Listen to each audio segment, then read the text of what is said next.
back to episode 8 of The Top Split. I'm your host, Alex McKellar. We're back again this month, and I'm pleased to say that this month's guest is none other than Mr. Johnny Guindi. Johnny is an active member of the iRacing Skip Barber community, who also just happens to be the winner of the Nissan GT Academy, which pits the best virtual racing drivers from across the globe against each other in a challenge to find out who is the best. The winner gets an amazing opportunity to get a glimpse into the life of a professional race car driver and to take on some of the world's best drivers in a world-class race, which in Johnny's case was the 24-hour endurance race in Dubai. I was really keen and excited to talk to Johnny, as I've always wanted the opportunity to talk to someone who has raced at a high level in real life and to see just how much of a taste we get of it in iRacing. Originally, I tried to track down some professional drivers that are on iRacing to get an understanding from their perspective. But then it occurred to me that Johnny would be the perfect person to speak to and come at it from the exact opposite approach. Johnny's a sim racer who got the opportunity to race and live like the pros. For me, that'd be like being a kid in a candy store, and ultimately I hope to get the viewpoint of someone seeing it all in that way, or maybe like a kid who's been let run free in a toy store and told to knock himself out. What excited me about this was being able to speak to Johnny, who a year ago was like many of us, racing online and wondering what it might be like to race those real cars. Now he's been through the GT Academy and tasted the life of a professional driver. I thought it was a really unique opportunity to flip my original idea on its head and come at it from the opposite angle and talk to Johnny about how real life racing compared to what we do in the sim. It's kind of a tomato thing, I guess, but when you say it like that. But in my mind, it's a bottom-up approach rather than a top-down view on it. But that's enough of that. Let's leave it at that. I thought it was a really cool thing to be able to speak to Johnny, and I was very excited to do so. The fact that he's a really nice guy was an added bonus as well. So on that note, I give you Mr. Johnny Guindi.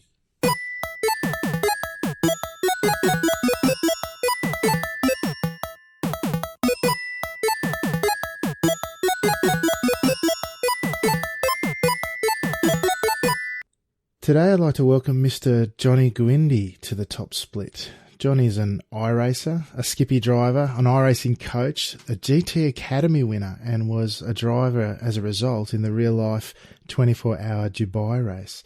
He's here today to talk about all that and more, so welcome, Mr. Johnny Guindi. Hello. It's a pleasure to be here, Alex. Excellent. Did I pronounce your name right? Is it Guindi?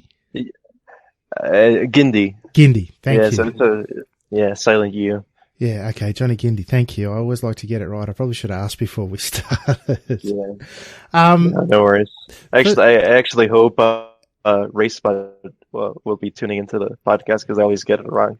Well, perhaps they'll say Johnny Guindi or sometimes just Johnny Guindi. Or sometimes Johnny Guindi, as if I'm Finnish or something. Well, hopefully they can get it right from here, because I reckon that's where I got it from as well. So Johnny Guindi, very good. Yeah. So first off, the GT Academy, that's what I'm really keen to learn about. I'd love to hear about your experiences, but before we dive into your individual journey, can you give our listeners an idea of what that was all about, what the whole competition was about? Yeah, so the competition basically, if you haven't heard about it, in rough terms, it basically seeks to turn a video gamer into a professional racer. And the way the competition has been going on since 2008, when it started, is that they'll divide the competition into three phases. The first phase is where you're actually on the simulator and only on the simulator, and that's the qualifying round, where you're simply setting times on Gran Turismo, and then the top however many times of everyone that tried it in your certain country or region qualified to a national final. Then in the national final, they actually start getting into real cars, physical fitness tests, media training, media tests, that sort of thing. And then from there, they even narrow it down a little bit more. And that new group, narrowed down group, gets to go to a international final, which is, I think, every year it was held at Silverstone, except 2015 where they did it at Abu Dhabi. And then finally there they get the 6 best representatives from each country from the whole region to again go through extra trials on real cars, physical fitness tests, all that sort of stuff to finally narrow it down to one person. So for example, this year in just Mexico alone, there were 86,000 people attempting to qualify on the simulator stage, and only 20 of those 86,000 qualified. And if you consider that there are also 5 other countries participating, that puts it at nearly 500,000 people trying to qualify. That's amazing, mate. I mean, 500,000 would be a conservative estimate. I'm sure that there'd be plenty of countries. I don't know what the population's like in Mexico. How many people are in Mexico? 134 million, sorry. Jeepers. Okay, so that puts it in perspective. Perhaps there were a lot more people there, because I think Australia's only like 30 million. So and I know we were in there at some point, weren't we, as well? Yeah, well, this competition there was an Australian team, so they usually divided into the competition. They usually divided into regions, and most years there's more than one. So they'll have a European competition. They'll even have an American-only competition. Some years they even had a Germany or Russia-only competition. And then they'll also have a big international competition where they get countries from all over the world. But this year, 2016, it was just the international competition that they held. So it was Mexico, Australia, the Philippines, Thailand, Indonesia, and the north of Africa, which was Egypt, Algeria, and Tunisia. Wow, so a fairly eclectic mix. They weren't sort of countries that I'd expect to necessarily combine into that sort of thing. But was this your first attempt at it? Yeah, it was my first attempt even qualifying, which is very, very rare. Even at the national final, I think I was I think there were just 2 people there, including myself, that were there for the first time. Everyone else that was there had already participated and qualified for the national final of the 2 previous years that it was held in Mexico. So yeah, I was completely inexperienced. I didn't know what to expect when I got there. That's amazing, mate. It sounds like some pretty stiff competition. So were you literally just started out qualifying in your own home before you progressed, or was it that accessible for everyone? Yeah, I was actually I was really lucky to give it a go last year because usually the way they'll do it is that you can either qualify from your home, or you can also go to the shopping mall or some other public area where you can get on their simulator and try to qualify through there. But this last year it was a little bit different, which is really lucky for me in that because they were using Gran Turismo Sport, which is the title they hadn't released back then. You obviously couldn't practice at home. So if you didn't have a PlayStation, such as my case, you didn't get the advantage of having unlimited practice time. So you could only qualify at the shopping mall, and you also could only get as adapted to the game as possible. So I was, in a sense, I was pretty lucky not having a PlayStation, having it be that way. No, that's actually really good, because you're then relying more on, I guess, natural ability rather than people grinding it out, yeah? Yeah, and whoever can adapt to it the quickest will do better, and especially in a game like Gran Turismo, because it's honestly not iRacing or any sim. So it's you sort of have to unlearn some things that you learn in simulators, and you have to more than you do in the well-made sims. You instead of uh, instead of simply driving the way you would in real life, you sort of have to find the exploits and find all the things that will make you quicker in the game, but not necessarily in real life. Yeah, okay, because like I was saying, I guess that if you can find those little, they're not cheats, but I guess little advantages over time, you're going to be at an advantage. But it really sounds like it leveled the playing field, which is, like you say, was great for you coming into it. Now, I watched the series through, and it was really quite a good watch. It was filmed in the UK, from what I can tell, at Silverstone, I think you said. Was that your first time overseas? No. I'd been in the UK once before that, and yeah, just to Scotland and England. Yeah, no dramas, no. But and you've done some go-karting from what I can tell previously. So the driving aspects of it, I suppose, I'm guessing weren't completely new to you, but they look like they certainly put you through your paces in a number of different cars. What was that experience like?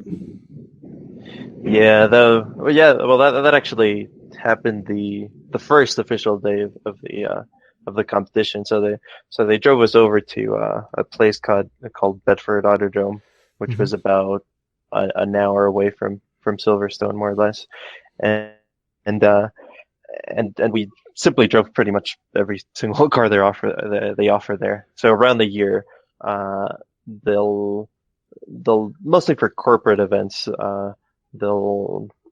you can basically go there and drive track cars on the track, and we got to do that for the whole day. So it was the first time for me, at least, driving any sort of race car with slicks, or even any car with aero.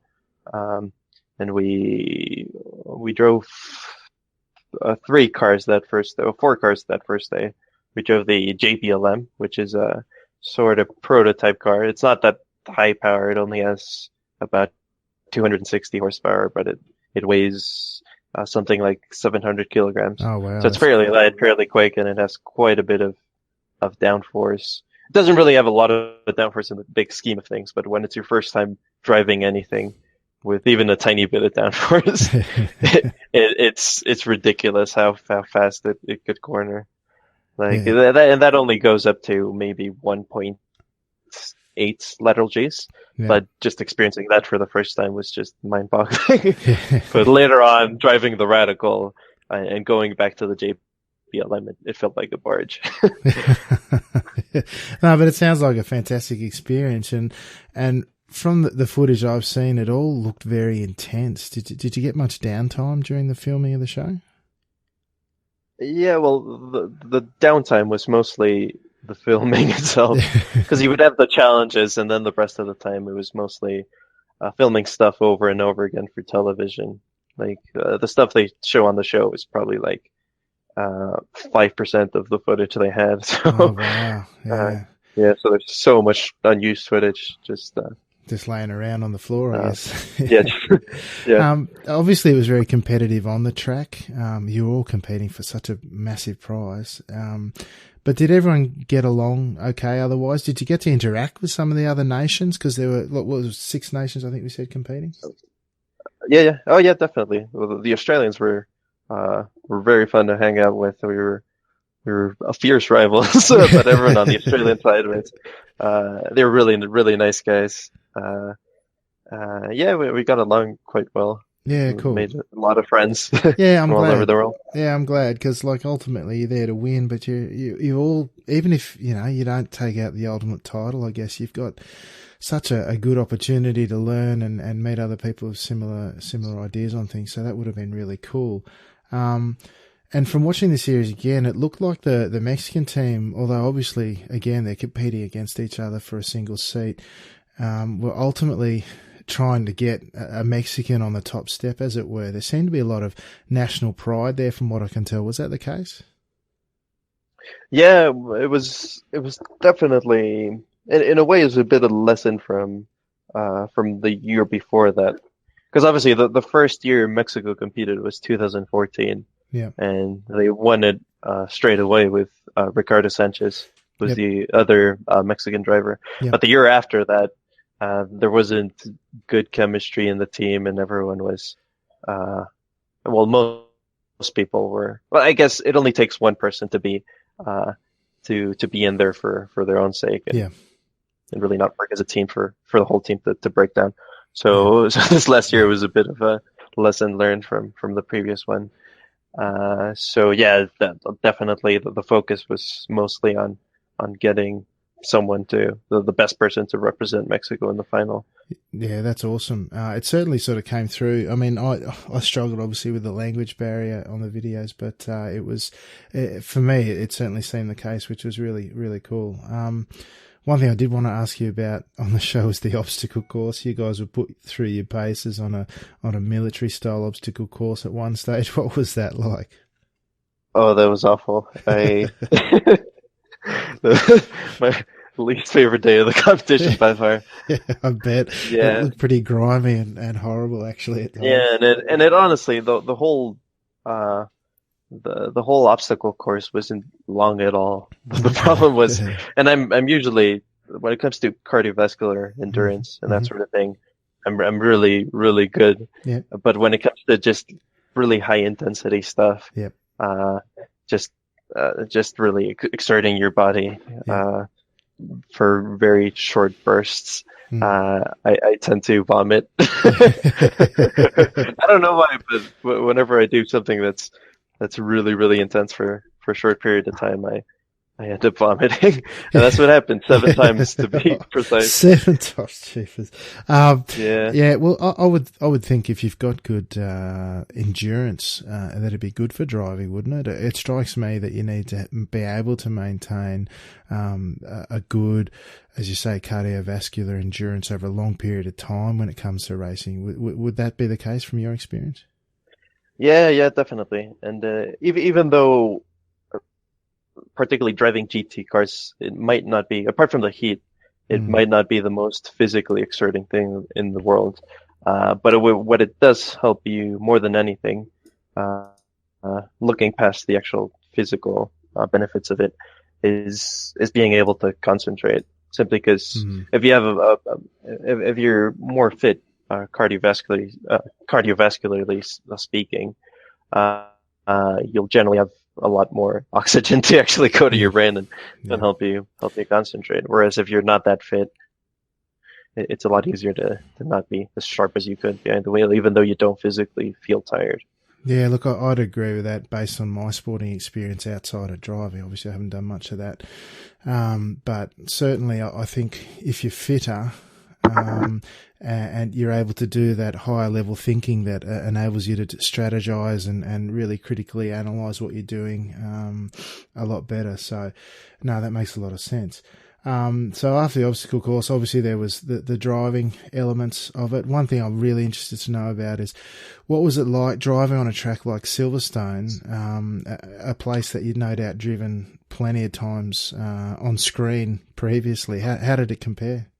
Oh yeah, no, it's obviously exactly the same with laser scanning. It's simply incredible how detailed everything is. Yeah. Every single bump is where it is on the simulator. Wow. We obviously don't get the modern version of Silverstone on iRacing. Yeah. But on Assetto Corsa, everything, right up to bumps coming in onto the pit lane are there in real life. So it's incredibly realistic.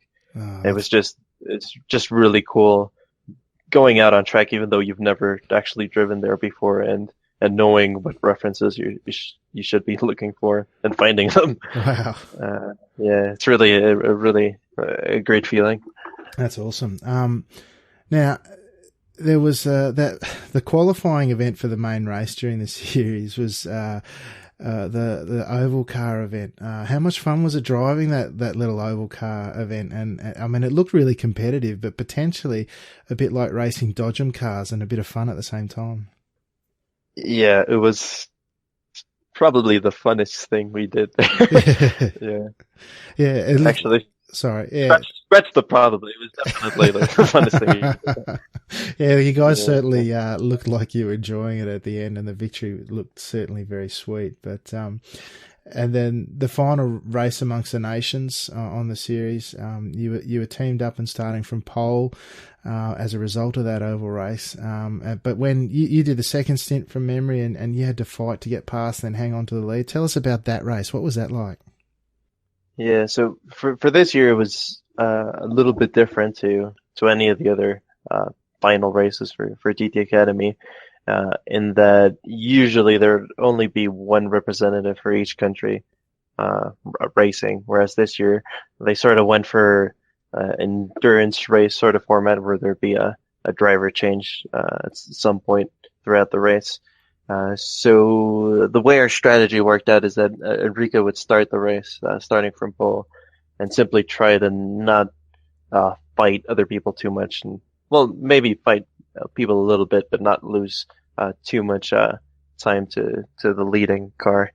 And the idea was that he'd do that and then pit fairly early. So he pitted at lap 4 out of 14 laps. So he pitted fairly early. I got into the car, and the idea is that I'd obviously get a free track to just drive qualifying laps after qualifying laps, and Yeah. and really make up a lot of time on people who are out on track, maybe fighting other people and losing time that way.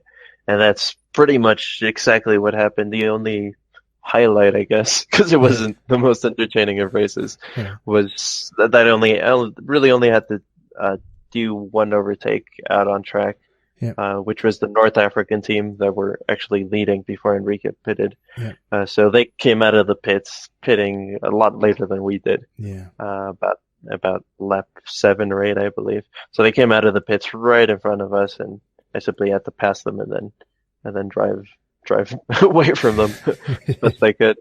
And and I built a gap to them pretty quickly, but then our car started having some fuel issues the last Okay.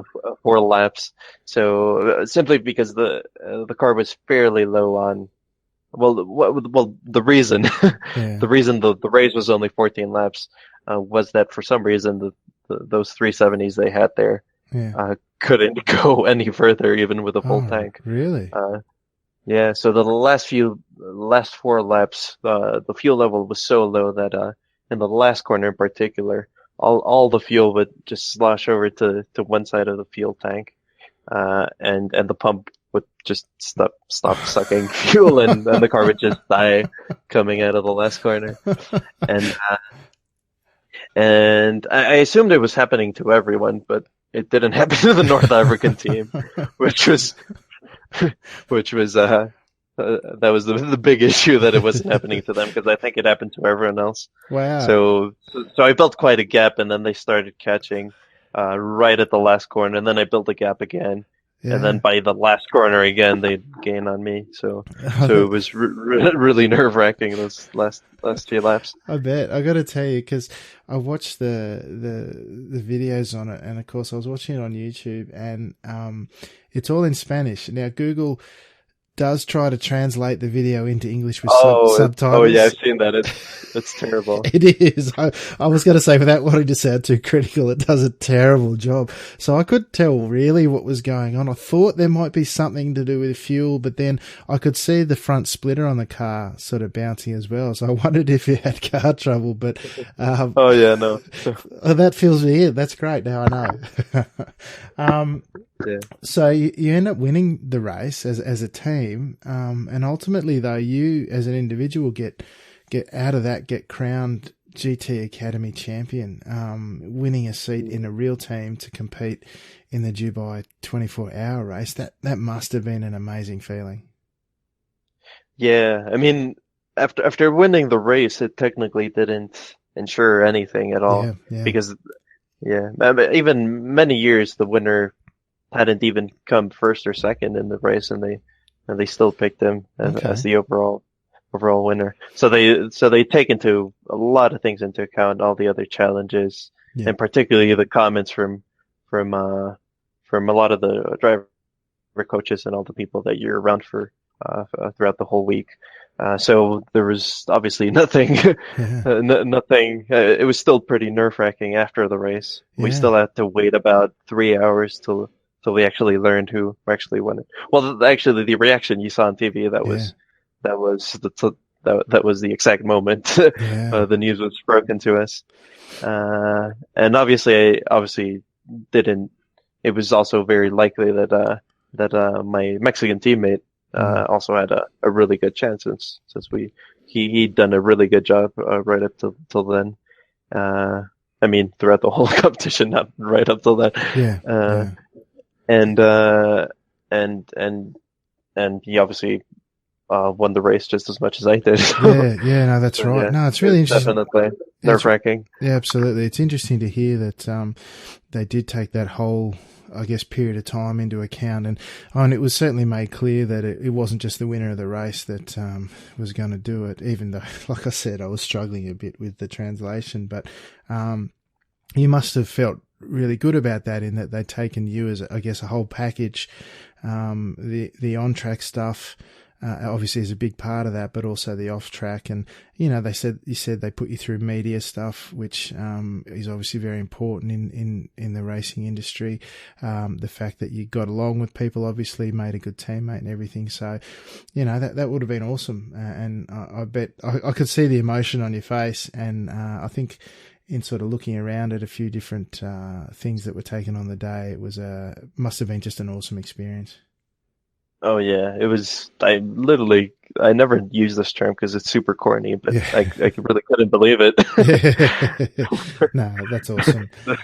That's the only thing I'd say that for. Yeah. Because I mean, it was August that I wasn't even planning on trying to qualify. I was simply walking through the mall when I saw the simulator. I said, yeah, sure, whatever, I'll give it a go. I obviously didn't qualify straight away, but Yeah. I practiced maybe 5-6 days. Yep. I'd never played Gran Turismo before then, so Wow. I just had to adapt really quickly. Wow. And just 2 months after that, I was I was grand champion. So Wow. it was pretty crazy. That is incredible, mate. And so then I think, from what I can tell, there was some driver training for a little bit. What was that like? Yeah, it was about 3.5 months of driver training. So most of it was based on in the UK and mostly around Silverstone. So I was staying in a house about 10 minutes walking distance from Silverstone Circuit, and it was literally, I think, out of those 3.5 months, I only had 2 free days, so it was super super intense. Wow. Every single day there was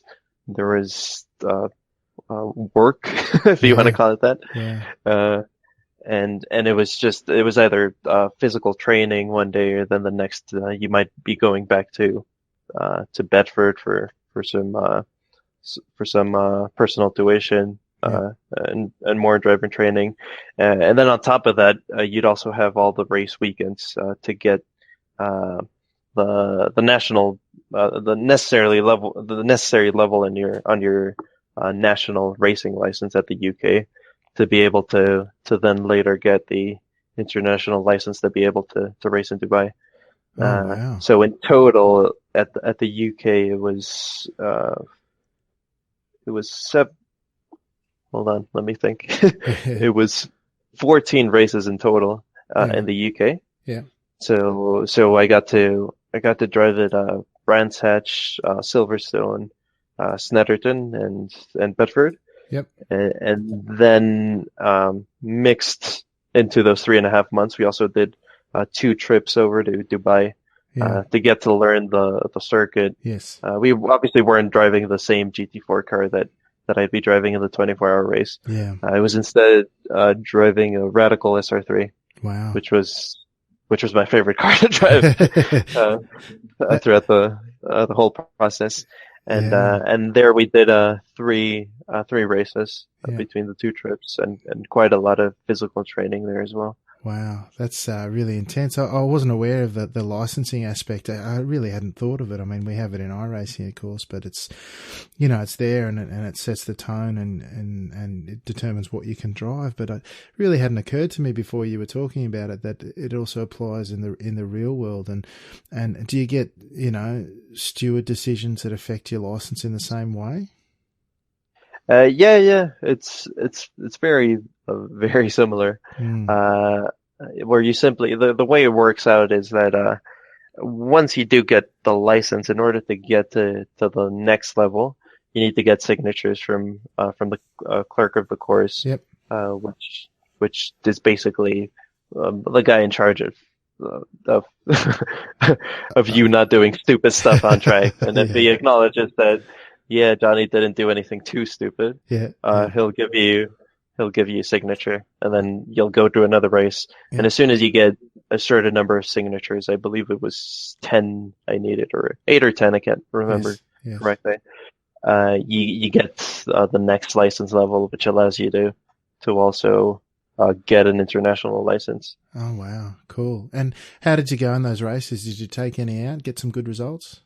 Oh yeah, I got really good results on all of them. Awesome. I finished all of them in pretty good positions. The first few races, it was there were more sort of club races, so they weren't too competitive in that there were all types of cars. Yep. So it wasn't exactly multi-class because you were competing against everybody directly. Yeah. But in a way, it was multi-class because it was like the difference in performance between the cars was ridiculous. Yeah. Okay. For example, one of the races, I was in a Group N 370 SED, which is basically heavily track modified 370 SED, but it still has the stock 370 SED engine. Okay. So it's not hugely quick and it's not hugely grippy in the corners. And I was competing against a radical SR8 in that race, which weighs 500 kilograms and has 480 horsepower. Oh gosh. And a lot of downforce. So yeah, it was pretty ridiculous. But after that, the latter races, they were a lot more fun because the competition was a lot tighter. Yep. The first one of those was actually the first time I drove the GT4 car, the 370 SED GT4 car that I would race later on at the Dubai 24 Hours.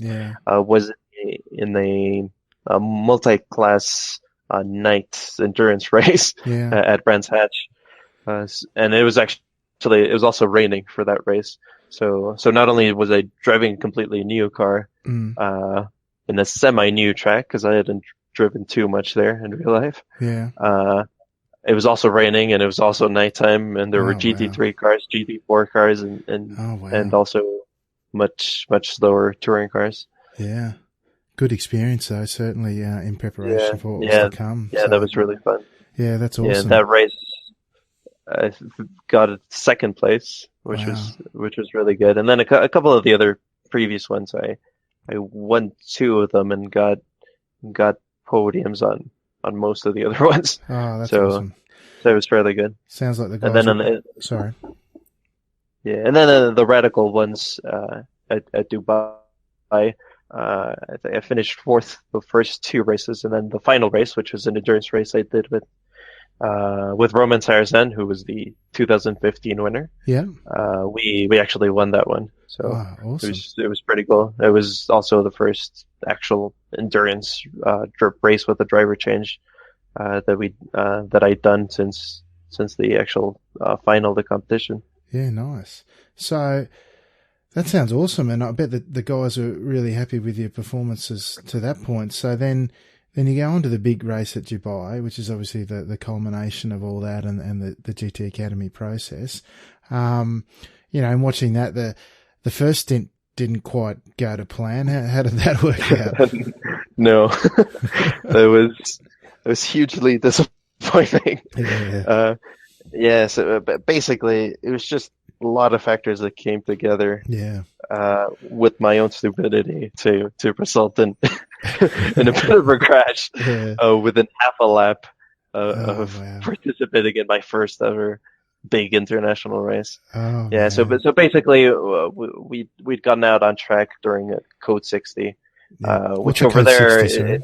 it's basically, you can think of it as a virtual safety car. Okay. So basically, you won't be getting any closer to the car in front, Yep. and the car behind you won't be getting any closer to you. So Yep. everyone's doing 60 kilometers per hour. Yep. The only difference is that there's no pace car or Yes. anything like Yeah. that. Yep. So because they were clearing an oil spill or an accident or anything like that, Yep. they'll throw out a Code 60. Yep. So I went out on track to start my stint right as the sun started coming down. Yeah. So the track obviously started to get a little bit colder. Visibility started going a little bit, Yeah. and then there was a Code 60, which doesn't really allow you to warm up the tires as much as you could as if you'd be actually going up to speed. Yep. So if you're going up to speed within half a lap, you already go right up to where the tires should be, Sure. temperature wise. Yeah. Whereas if you're in a Code 60 and only swerving around, you can only do so much to get heat into the tires. Yeah. There's definitely more I could have done, so that's part my own fault. Yeah. But yeah, definitely. The main thing was that, well, two of the main things were that, one, I obviously broke too late. Yeah. As soon as the green flag came back, ending the Code 60, Yes. I was at the back straight, so we all started going. Yeah. There were a bunch of touring cars on Yes. the outside, so I had to go past on the inside. Yes. And in Dubai, because there's quite a lot of wind. Okay, Yes, brace yourself, because here come my racing driver excuses. Because there's quite a lot of wind at Dubai, and it's Yes. in the middle of the desert. There's quite a lot of sand blows onto the Yeah. track, and if you're offline, you get all of the sand. Yeah, So if you're of course. braking offline, you have to be really careful and brake a lot earlier than that. Yeah. So I obviously ignored that. And not only did I brake later than I should have on sand, I also Yeah. broke later than I should have on actual On good the inside pavement. line, yeah. So that was my main mistake. But then on Yeah. top of that, the really unfortunate part, which really I didn't have control over, Yes. the only real thing I can't blame myself over, Yeah. was that during the driver change, either me or Ricardo, who was the Yes. driver that got out, Yes. accidentally flicked the ABS switch Okay. on the dash of the car, and that basically that just turns ABS completely off. And in that car, because ABS is always on and it heavily relies on ABS, Yes. the brake balance is set way to the rear of the car. Oh, okay.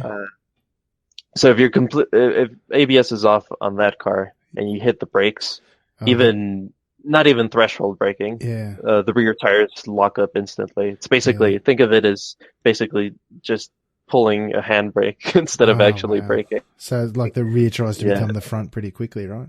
Yeah. Yeah, and that on top of the sand and the late braking. Yeah, wow. Can I tell you? Cost a spin. Can I tell you? Yeah. I was really impressed. The scene that they showed in the footage where you went and spoke. I assume it was the team boss and apologised for the mistake. That must have been a tough moment. Oh yeah, definitely. I felt so bad after that stint. Not only because of the accident, but Yeah. after that, I was really annoyed at myself for not getting over it as quickly as I wanted to. And that stint, I got over it afterwards, but throughout that stint, I just wasn't feeling comfortable. I just wanted to get out of the car and hit something. Yeah, well, I mean, I think you handled yourself really well in what would have been a difficult situation. I mean, we just listened to you tell about the build up to it, and having all that sort of compound in that moment, it would have been a really big challenge for you. So, I mean, it was visible on screen that you were pretty gutted. And like I said, I was very impressed with how you handled it. But you did get back in the car, and you seemed to have good pace. What was it like being out there on track amongst all those cars and living that dream, so to speak? Oh, the second stint was fantastic. We were by about a margin of 2 seconds per lap faster than any other car in the GT4 class. Wow. Yeah. And actually I went faster than my two other teammates, all of Wow. them except Yan. Yeah. So the car was really, really quick. Part of Yeah. it was also as soon as the sun comes up Yes. in an endurance race, you typically get the track as fast as it'll ever get Yeah. in general. Yep. So yeah, the lap times were really quick. Yep. I made up a few positions. I think I made up 2 positions. By that point, we were already way down in the order. Yes. Because not necessarily because of my crash, but after that we had before and after that we had 2 broken dampers. Yeah. Completely unrelated. Yeah. We had a broken rear bumper. We Yes. had 2 punctures Oh, wow. and an alternator failure. Wow. So we were way down the order. But even then, there were a few cars somewhere near us that also had issues. Yeah. So I made up a few positions. Even overtook a couple GT3 cars. Wow. That's awesome. I don't know how, Yeah. but that's fantastic. but it was definitely really, really fun. Yeah, it sounds like an amazing experience. And I had Nim Cross Jr., the iRacing chief steward, on the show a while back, and I said to him at the time that he was kind of living out a lot of gamers' dreams in being a gamer that worked for a gaming company. But, you know, you really got to take it that one step further. So, I mean, you're a guy sitting at home playing games or racing games, or in your case, walking through the shopping centre and hopping in a simulator to have a crack at Gran Turismo. Did you ever think you would go as far as you did? No, not at all.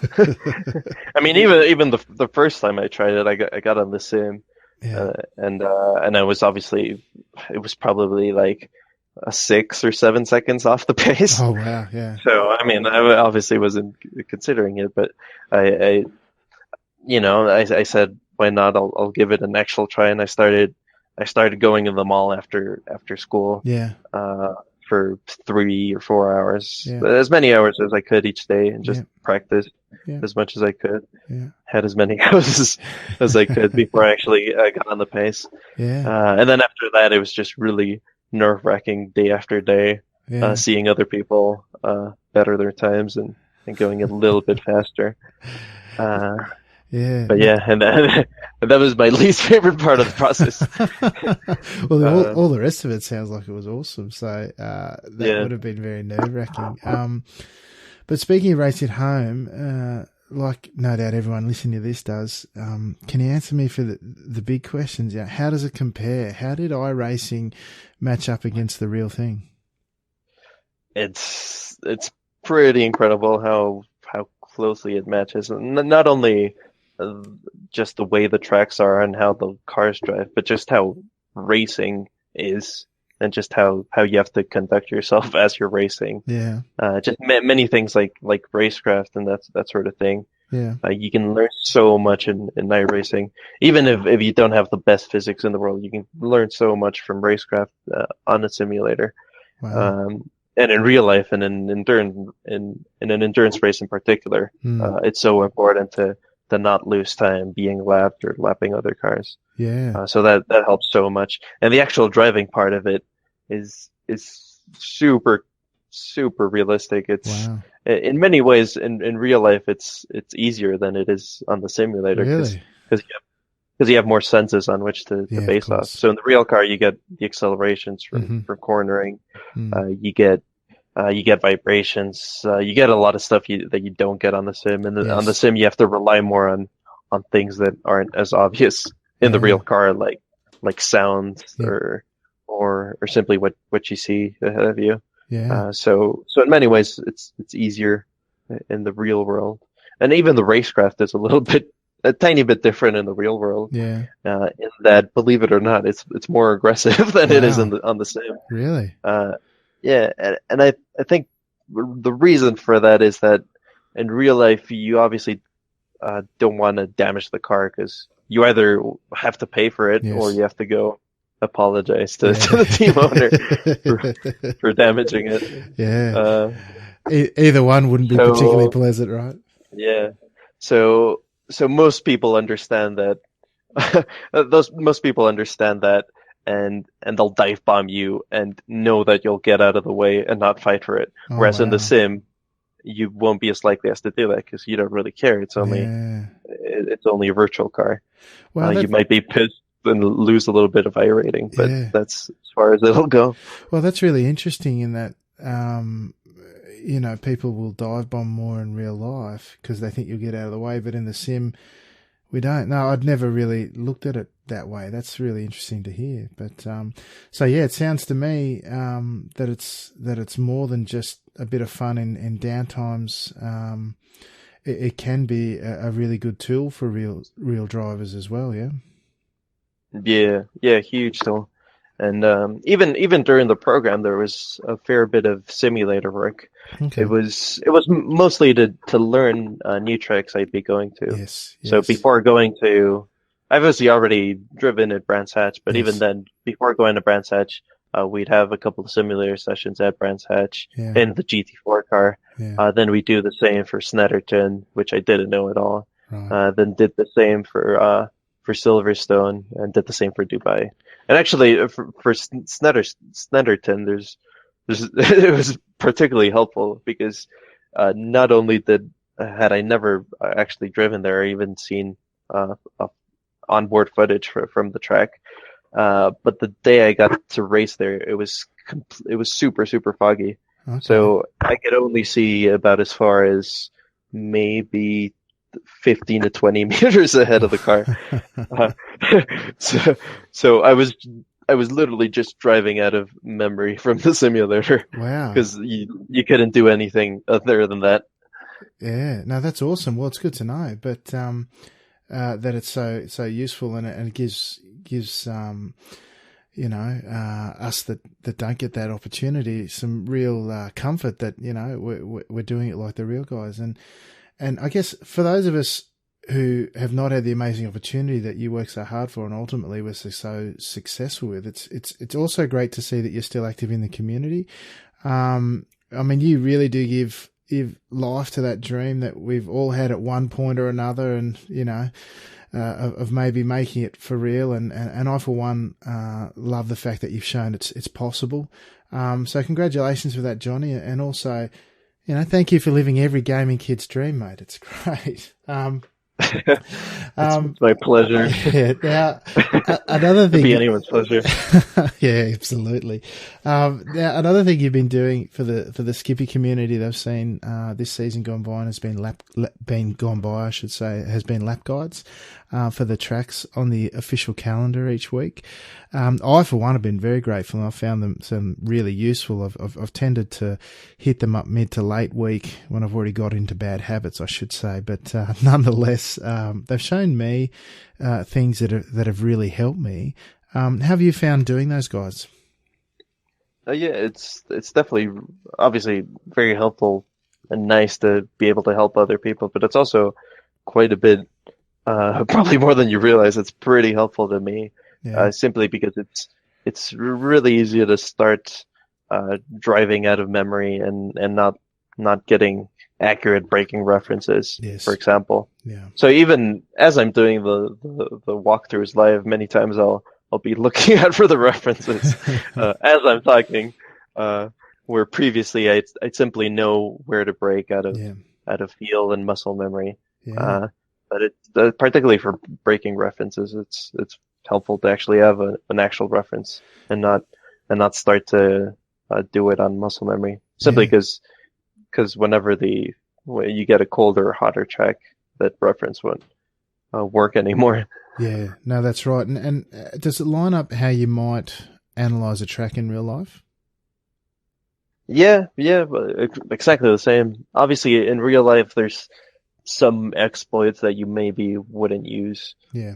compared to the sim, like high curbs Yes. or getting on the grass. Yeah. Since getting on the grass in iRacing doesn't upset the car too much, whereas in real life, it does a little bit more. Okay. And also in real life, particularly in tracks like Brands Hatch, off tracks are policed super heavily, Oh, and you can really? get, for example, you have to be super careful not to get any off tracks because they they actually have sensors underneath the grasscrete beyond the curbs. Okay.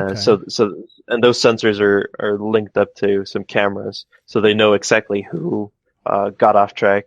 And if you did it probably like 2 or 3 times throughout the whole race or even the whole weekend, you wouldn't get a signature towards your license. So you had to be super careful and conservative. Wow. So people out there listening, you thought the iRacing off-track incident point system was harsh. That's no. Yeah, wow. That's amazing. Well, there you go. We had a bit of a debate on our panel episode last time, and excuse me, we were talking about that very issue, but that's really a really interesting insight to know that they go to the same extent in real life and even further, and that it can affect your license in the railway, in the same way, I should say. So that's awesome to know. So you do that live on the Skippy Discord server. For those that are interested in tuning in, I'll put a link to the Discord server in the description of this episode of the podcast. And so people have the opportunity to watch and learn live, which is fantastic, in addition to the videos which are uploaded later. And like I said, I've certainly appreciated your insights. So thank you on behalf of the silent majority, Johnny. You do also offer coaching sessions. How can people get in touch for that?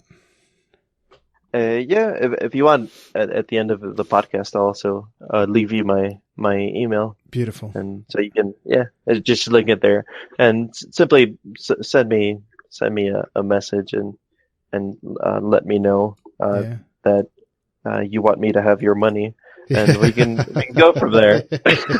Yeah, that's it. So people, if you're interested, but.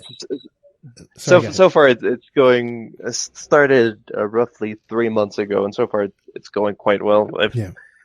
Pretty near to the point, especially mixing it with school and other stuff now. Yes, I'm close to the point where it's where I'm reaching maximum capacity. So far it's been nearly a total of about 30 something clients. So it's quite a bit, and it's a really broad range of skill levels, and it's not only helped me a lot to be a lot more precise on how I deal with each individual client, but it also helped me personally a lot with my driving, simply because analyzing, particularly doing the reports, which I include with the sessions, where I analyze all the telemetry and write and do a written report along with it. Wow. I actually learned so much myself, simply because you can be doing the same mistakes that that other drivers are, but yours might not be as marked as theirs is, so you might not notice them. That sort of thing. So you definitely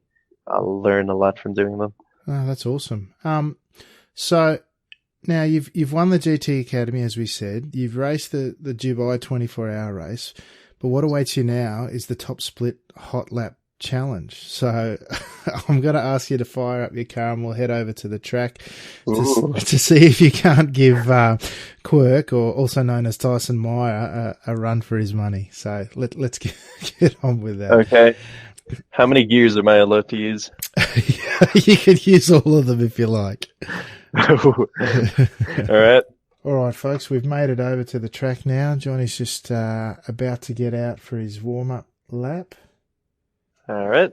Yep, you want to kick off, mate, and we'll follow you around. Yeah, let's go. Now, sporting the... What team livery is that, mate?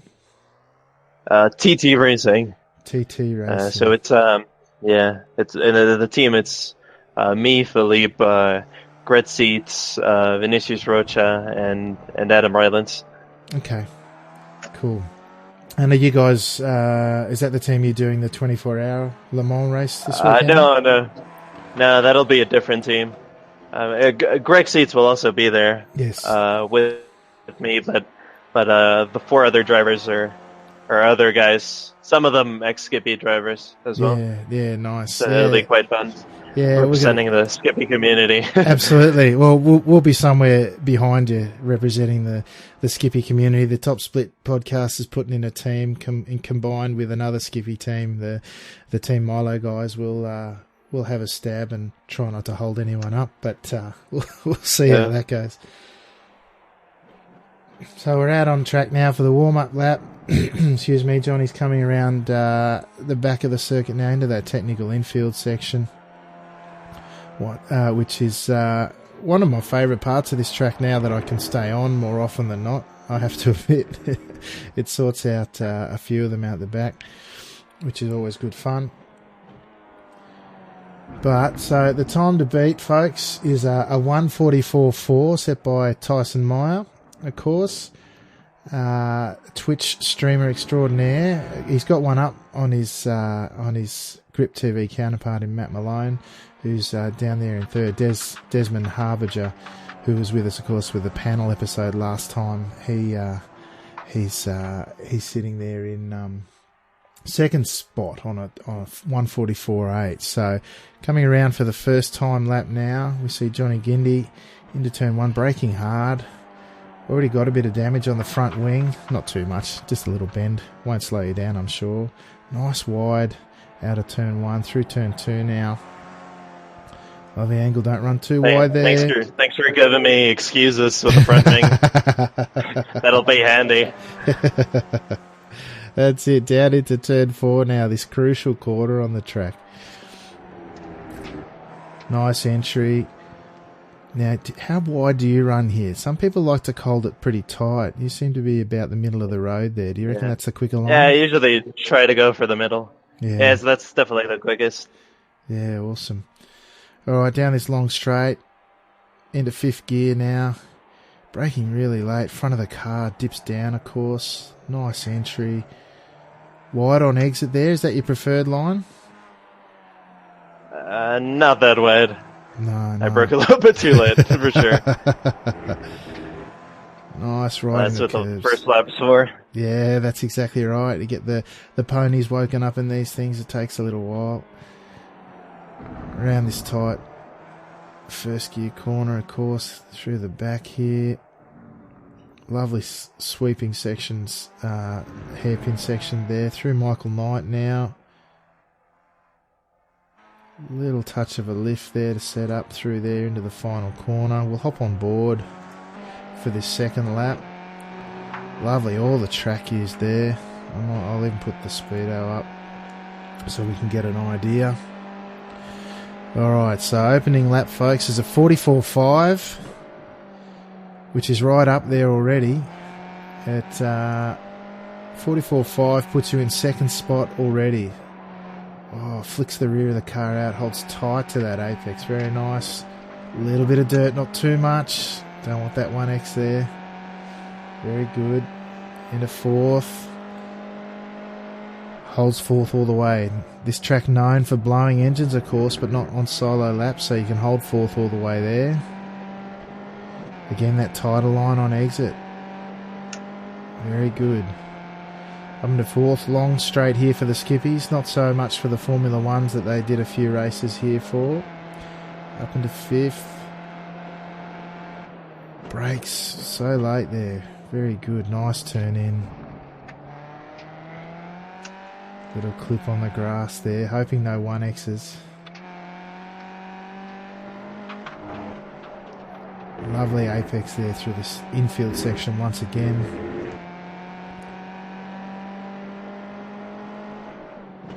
Holds that tight line. All the track being used there. Again through the third to last corner. Up again into Michael Knight. A beautiful exit there. Slight lift to rotate the car. Turns in again. Drops down that gear. Get the drive out again. Nice and wide on exit using all the track, Johnny. As he races down to the line. What do we see on this lap? It is a 1:44.1, folks. Let me just see if I can pull that up. 1:44.1. Oh, yeah. There it is. The laboratory drift. Very good. All right, folks. So there you have it. That's Johnny Guindi showing us how it's done. He's just popped Tyson at the Pip Tyson, I should say, at the top of the leaderboard with a fantastic drive. All right, mate. That's That's fantastic. That was a great time there. Thank you very much for taking part in that and joining us here at the Top Split. That was a lot of fun. One thing I meant to ask you before I let you go, what's in the Johnny Guindi racing future? Are there any opportunities on the horizon post the GT Academy experience? Yeah, personally, not even sure, to be honest. Yeah.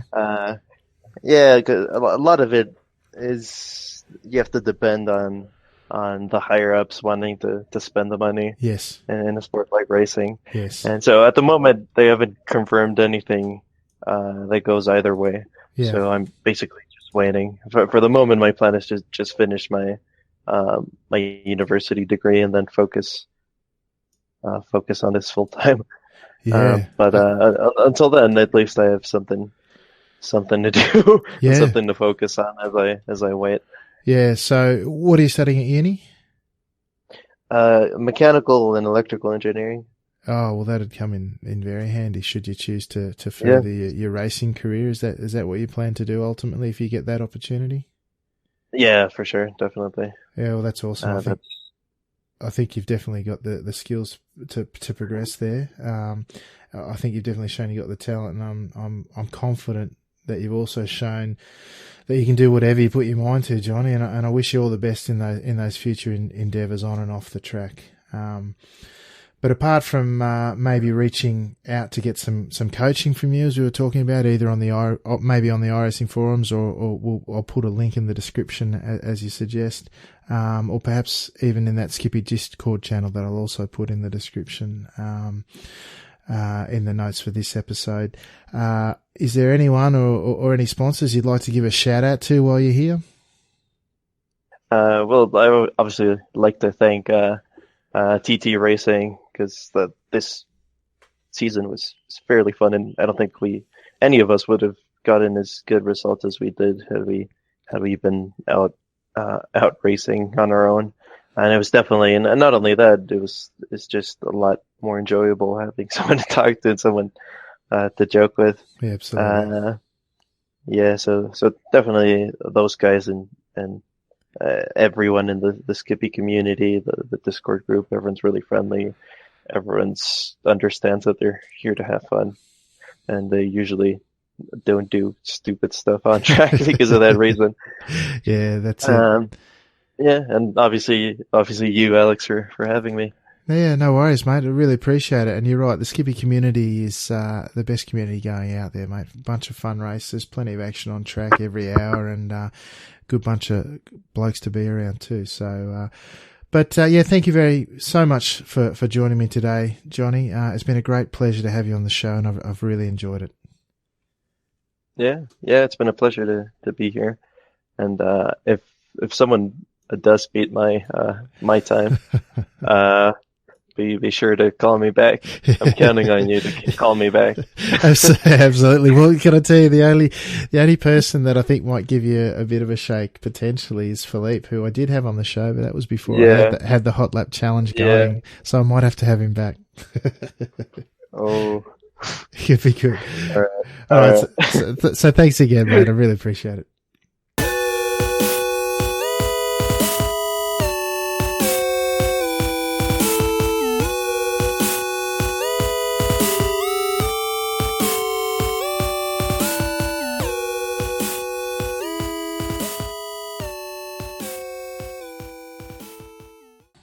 Well, folks, how about that? What a great guy with a fantastic story to tell. Every kid driving racing sim's dream, right?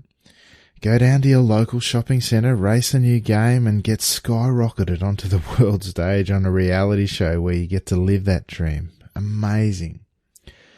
I hope you enjoyed hearing Johnny's story as much as I did. I'm certainly very appreciative of him taking the time to speak with me from the other side of the world. You may have noticed we had a few sound glitches at the beginning. Johnny's in Mexico and I'm in Australia, of course, so we spoke through the wonders of the internet, as I have done with all my guests.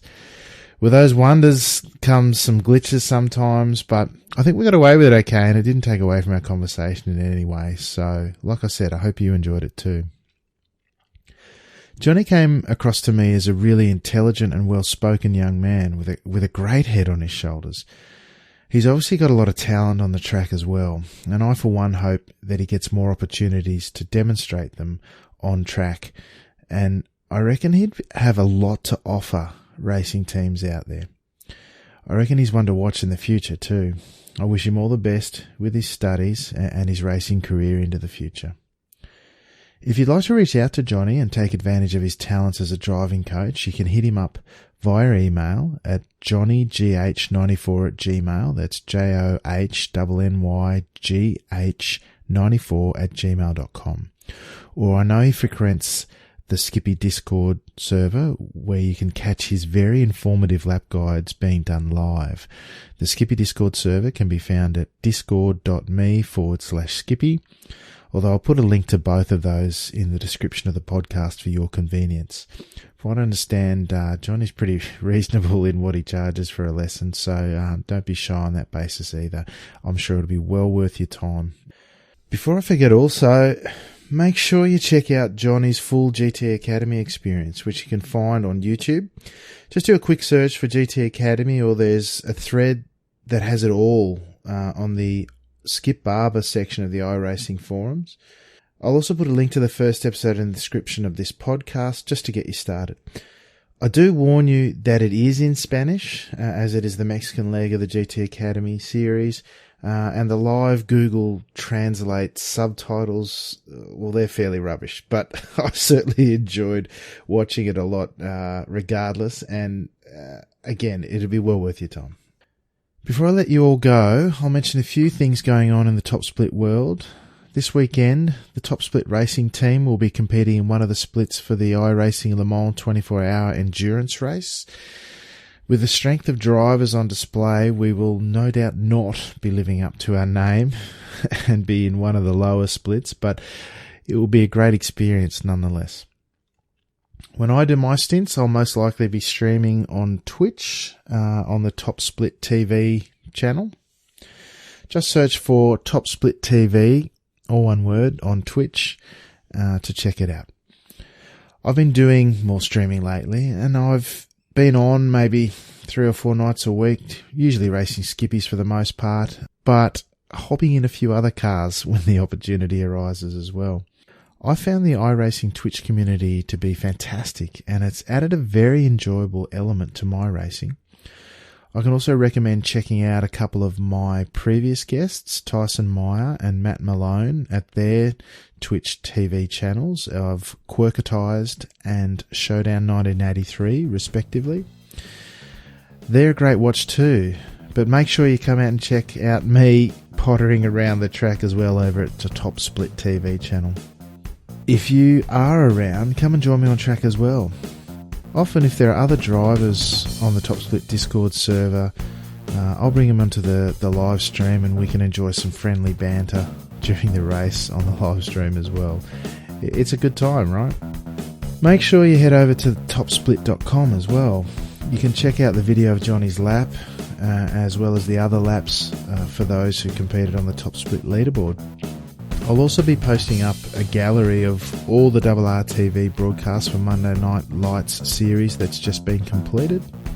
Congrats to Luke Whitten on taking out his first ever Monday Night Lights championship, a great effort indeed. For now though, I've probably taken up enough of your time. I do genuinely appreciate the support the podcast receives.